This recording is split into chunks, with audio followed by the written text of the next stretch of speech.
ఆషాఢం గోరింటాకు పెట్టుకునేదే పూర్తి అవ్వదు.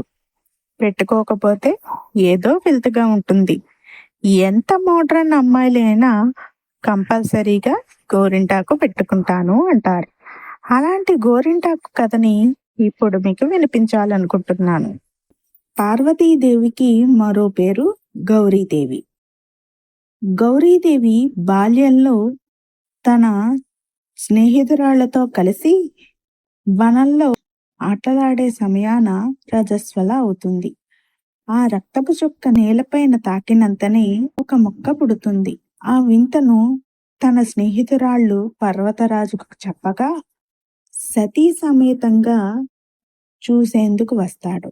అంతలోనే ఆ చెట్టు పెద్దదై, నేను సాక్షాత్ పార్వతీదేవి రుధిరాంశతో జన్మించాను, నా వలన లోకానికి ఏ ఉపయోగం కలుగుతుంది అని అడుగుతుంది.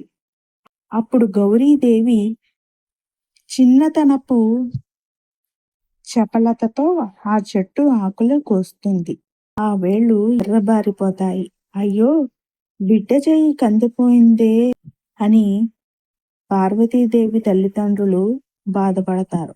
నాకేమీ కాలేదు, పైగా ఎంత అందంగా నా చేతులు ఉన్నాయో చూడండి అని గౌరీదేవి వాళ్ళకి చెబుతుంది.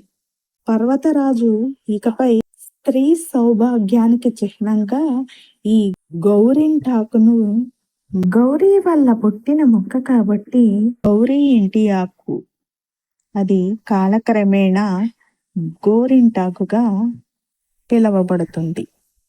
మానవ లోకంలో ప్రసిద్ధమవుతుంది. రజస్వల సమయాన ఉద్భవించిన ఈ చెట్టు స్త్రీల గర్భాశయ దోషాలను తొలగిస్తుంది. అతి ఉష్ణం తొలగించి స్త్రీల ఆరోగ్యాన్ని కాపాడుతుంది. తన వర్ణం వలన చేతులకు కాళ్లకు అందాన్నిచ్చే అలంకార వస్తువుగా వాడబడుతుంది అని గౌరీతో సహా అందరు ఆ చెట్టు ఆకుల పతరతో చేతులు కాళ్ళు అందంగా తీర్చిదిద్దుకుంటూ ఉంటారు. ఆ సమయంలో కుంకుమకు సందేహం కలుగుతుంది. నుదుటను కూడా ఈ ఆకుల వలన బొట్టు దిద్దుకుంటారేమో, నా ప్రాధాన్యత తగ్గిపోతుందేమోనని గౌరీతో ఆ సందేహం చెప్పగా, నుదుటన పండదు అంటుంది. కావాలంటే చూడండి, గోరింటాకు నుదుటన పండదు. ఇక శాస్త్రపరంగా గర్భాశయ దోషాలు తొలగిస్తుంది. అరచేతి మధ్యలో స్త్రీ గర్భాశయానికి రక్తం చేరవేసే ప్రధాన నాడులుంటాయి. వాటిలోని అతి ఉష్ణాన్ని లాగేసి ప్రశాంతపరుస్తుంది గోరింటాకు. ఇదండి కుంకుమ.